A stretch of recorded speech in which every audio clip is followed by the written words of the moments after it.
আলোচনাটা এখানেই হওয়া উচিত যে আমরা আসলে কি সংস্কার দেখতে চাই। প্রথমত সংবিধান নিয়ে অনেক কথা এসেছে, আপনারা জানেন কিনা আমি জানি না, আমাদের সংবিধানের এখনো অনেক ধারা ঔপনিবেশিক। 1872 সালের প্রণীত আইন এখনো বাংলাদেশে 2024 সালে এসে আমরা চর্চা করছি। এই ঔপনিবেশিক আইনগুলো, এই 200 বছরের ব্রিটিশ শাসনের আইনগুলো পরিবর্তন হওয়া দরকার।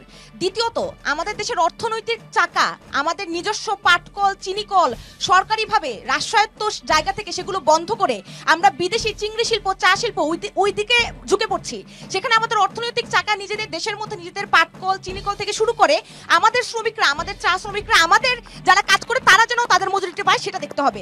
তৃতীয়ত, আমরা বিশ্ববিদ্যালয়কে বলি মননশীলতার জায়গা, বিশ্ববিদ্যালয়ে গবেষণার কোনো সুযোগ নেই। বিশ্ববিদ্যালয়ে আমরা জানি না যারা ক্লাস করতে আসি তারা শুধু অ্যাটেন্ডেন্সের জন্য ক্লাস করতে আসি।